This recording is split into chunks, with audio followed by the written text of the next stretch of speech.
All right, reminder, when you are solving with factoring, you are in standard form. You've got 3 terms, or you can make it so that you have 3 terms, you're equal to 0, or you'll get yourself equal to 0, and you factor, set those factors equal to 0, and you solve. So let me go through number 3 here with you real quick. We will subtract 5x squared from both sides, add the 24, minus 5x squared plus 24.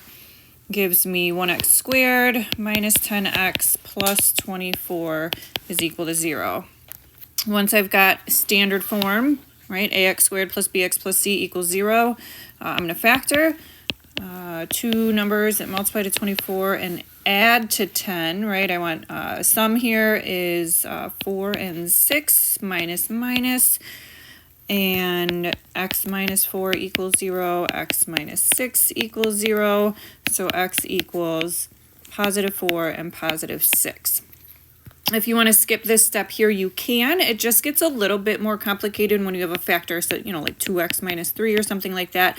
Make sure that when you set that equal to 0, you end up with, you know, something along the lines, it would be x equals positive 3 over 2. You're always dividing by that leading coefficient.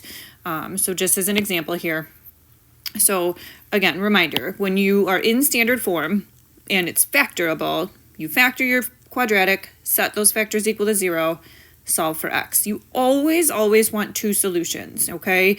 And that's going to be really important when we solve using square roots, because in order to get those 2 solutions, you're going to have to take the square root of both sides, and then something fun happens. Let me show you with just a separate example.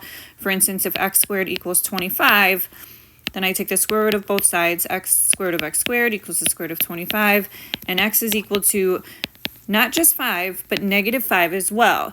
And the reason this happens is because 5 times 5 equals 25, right? When I substitute that 5 back into my equation, or negative 5 times negative 5 is also equal to 25. So please, when you are solving using square roots, don't forget that plus minus here. You always want 2 solutions. When we solve with square roots, those 2 solutions come in the form of the plus minus when I take the square root of both sides. So for this one here, do the same thing. Now, number 5 is just a little bit different because when I take the square root on both sides, I don't have a perfect square. So we're just going to simplify that radical the way we have been working on for the course, right? So let's, for an example, look at x squared equals 18. If I take the square root on both sides here, right? So square root of x squared equals the square root of 18. And again, when I take the square root on both sides, x is equal to, and it's plus or minus, but because 18 is not a perfect square, we're just going to leave it as the square root of 18. But I know that you know we're going to factor this into, it's a 9 and a 2. Here's my perfect square, my leftover prime number. So x is equal to, oh, I put that squared on here, didn't I? It doesn't go there. X is equal to plus or minus 3 root 2. Okay, so again, you got that plus minus. That's how I get my 2 solutions, right? X equals positive 3 root 2 and x equals negative 3 root 2. Take the square root on both sides. Don't forget your plus minus, okay? Now, for something like number 6 here, again, we've got a squared equals a number. So let's take an example, x plus 7 equals, squared equals 16. And again, we're going to take the square root on both sides.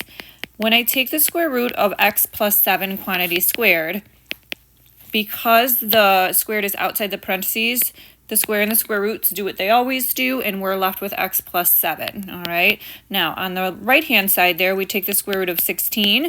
Don't forget your plus and minus. It's when you take the square root on both sides, the number, the expression that doesn't have your variable involved is the number that you use for the plus minus, okay?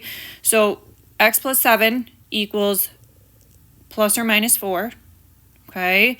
And so this gives you 2 equations, right? It tells you that x plus 7 equals 4. It tells you x plus 7 equals negative 4, all right? You're going to solve both of these equations, all right? X is equal to negative 3. X is equal to negative 11. And then I'll just write it in set notation, or at least in number line order, right? Ascending order, smallest to biggest. So x is equal to negative 11 and negative 3. You'll do the same thing over here.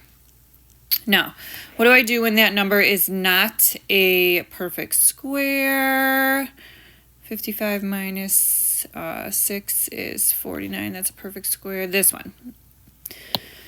Now, when it's not a perfect square, you're going to still take the square root on both sides. You're going to give me an approximate and a exact answer. So here's what that looks like. Again, let's have an example. Let's go x minus 3 quantity squared equals, let's go 12.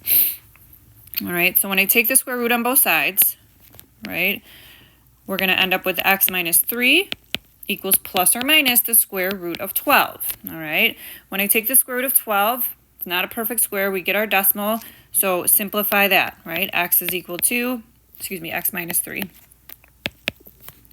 is equal to plus or minus 2 square root 3. All right, so we take the 4 out of there, take the square root, the 3 is left over. Square root of 12 is 2 root 3. X is equal to plus or minus 2 square root of 3. Now, I'm going to add that 3 to both sides. I'm going to put it right in front of that radical, right, of the square root of 12, the 2 square root of 3.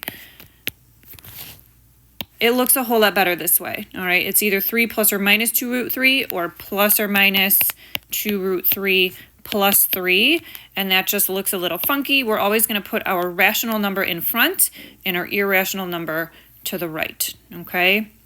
So here's our exact answer. And if I ever ask you for an approximation, which I will, you're just going to put this in the calculator twice and tell me what you get, all right? So this is our exact answer here, right, exact. And when I put that in the calculator to figure out my approximations, again, it's just 3 plus 2 root 3, which is 6.46, and I just like to go back, delete my plus, make it a minus, negative 0.46. All right, so there's my 2 solutions for this guy. All right. And then as you go through the rest of these examples, please just notice that you're going to want to get the squared term by itself. All right, so for instance, for number 8, please subtract 6 from both sides before you take your square roots. Again, the idea is before you take your square roots, you want to make sure that the squared term or the squared parentheses, the squared expression is by itself on the left before you take square roots on both sides. So for number 9, you will divide both sides by 3. Let's see, number 10, please add 5 to both sides before you do anything. Numbers 10, 11 and 12 are two-steppers, so you will subtract 9, then divide by 2. Make sure you add 8, and then divide by negative 2 for number 12.